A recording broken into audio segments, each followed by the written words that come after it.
안녕하세요. 윤현중입니다. 오늘은 1948년 북한 정권 수립에 대해서 말씀드리겠습니다.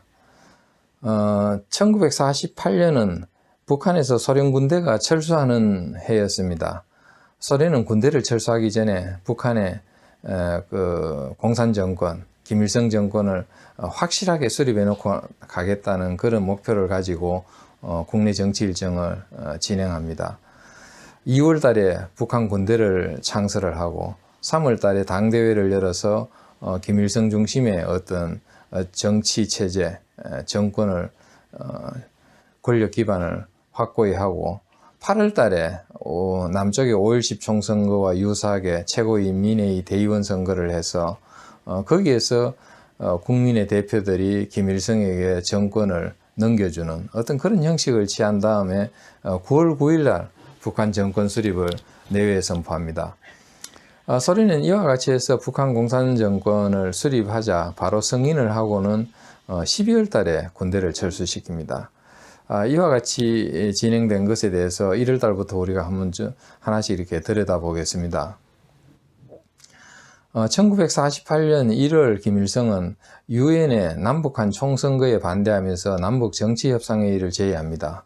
물론 남쪽에서 반응이 없습니다. 그러자 김일성은 그와 같이 반응이 없는 것을 보고 바로 북한 인민군, 조선인민군이죠. 그 군대 창설을 내외에 알립니다. 여기에서 당시에 그 북한 군대를 보면은 아직까지 북한 정권이 공식적으로 수립되기 전이지만은 당시에 사실상의 국방부 장관이죠. 북한 인민위원회 소속으로 국방부 장관이 최용근입니다.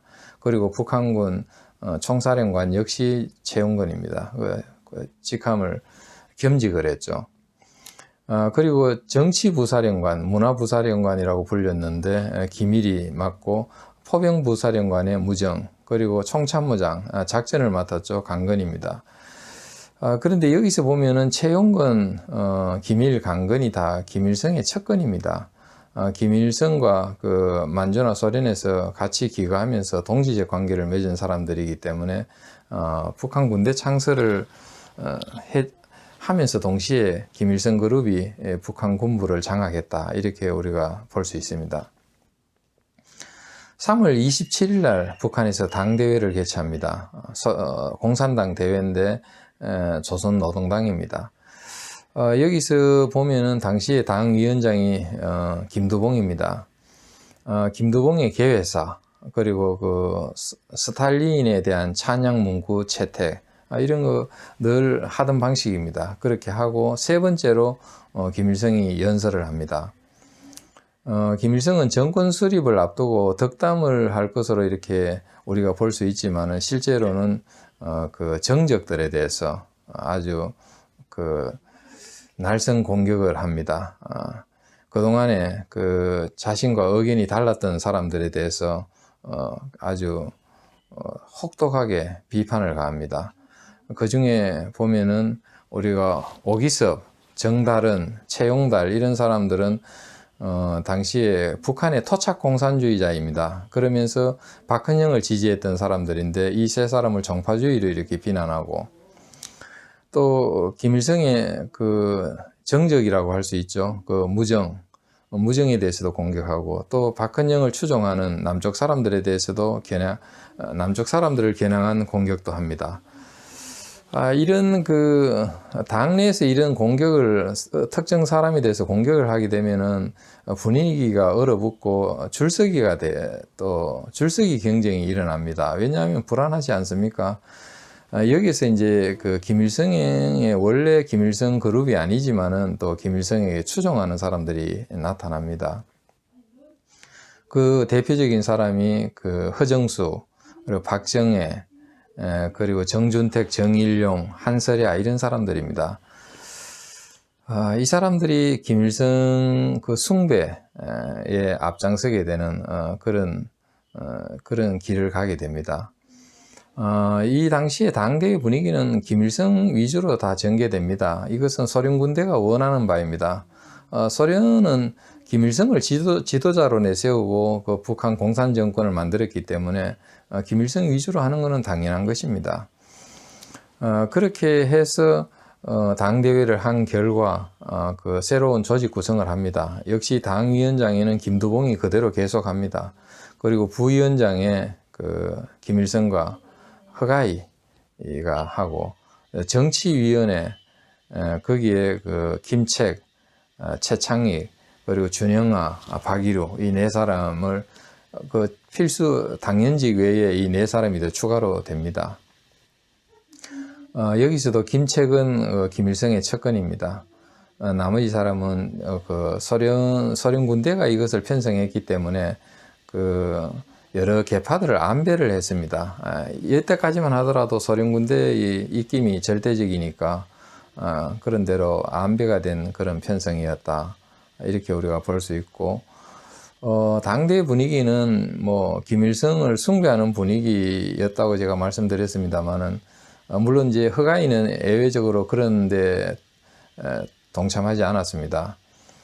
허가이는 그 고려 공산주의자입니다. 그 소련에서 왔기 때문에 특히 또 그 공산당 초기에 그 북한 공산당, 조선노동당의 조직 운영을 거의 도맡다시피 했기 때문에 거기서 굉장히 그 영향력이 컸습니다.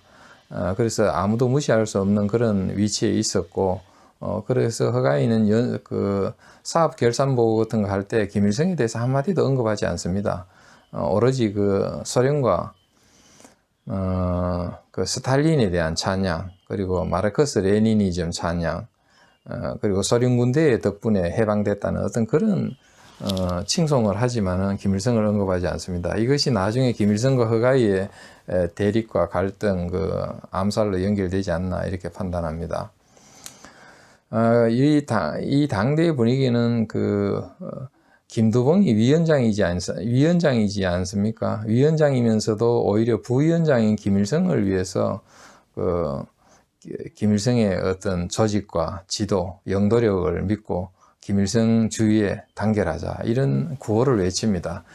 그것이 당시에 그 김일성이 얼마나 그 소련 군대의 그 보호하에 얼마나 큰 위상을 가지고 있었는지를 아주 적나라하게 보여준다고 볼 수 있습니다.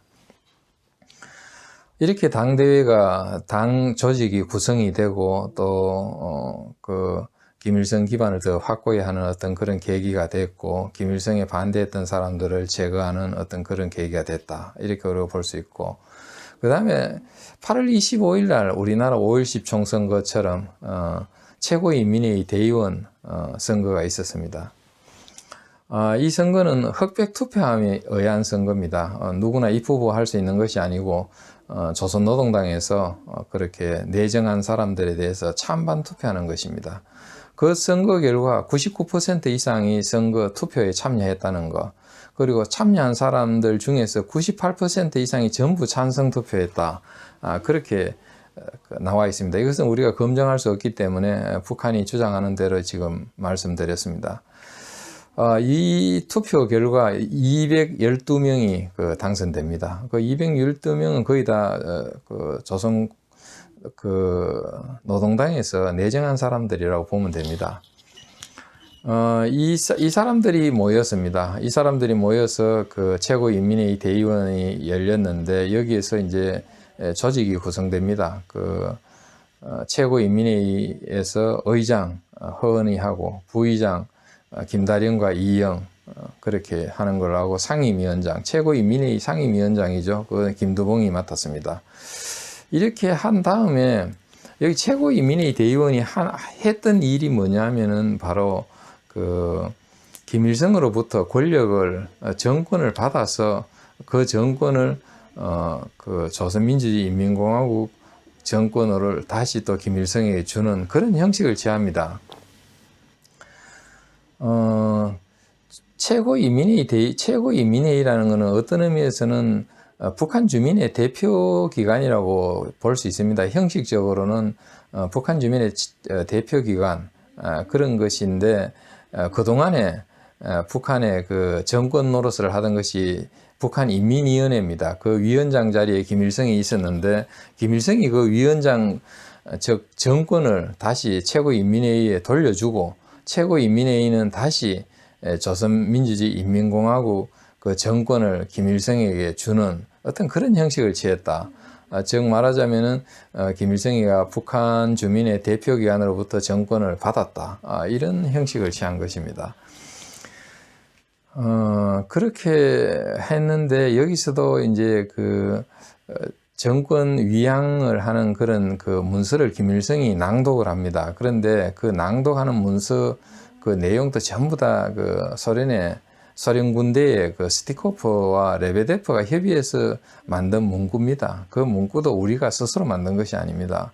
소련 군대가 만들어준 것을 김일성이 낭독을 했습니다.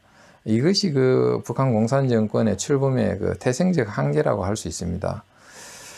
그리고 9월 9일 날 평양에서 평양 모란봉 극장에서 조선민주주의 인민공화국 출범을 선포합니다. 그것이 북한 공산 정권 출범입니다. 요즘 말로 정권 창건일이라고 합니다. 9월 9일입니다. 이렇게 정권 수립을 완료하자 소련은 바로 북한 공산 정권을 승인을 합니다. 김일성은 여기서 그 정권 수립 일날 다음과 같이 말합니다. 조선민주주의 인민공화국은 노동자 농민의 나라다.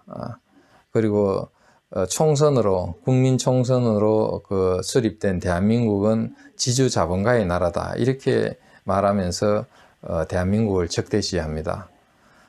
그 공산국가에서 지주자본가가 무엇입니까? 유상계급입니다. 그 유상계급은 그 공산주의 국가에서는 타도 대상입니다. 반동입니다. 그렇기 때문에 김일성의 그와 같은 선언은 결국 남북 간의 전쟁을 예고하는 것이나 마찬가지입니다. 그 소련이 북한 공산 정권을 승인하고 12월 달에 소련 군대를 철수시킵니다.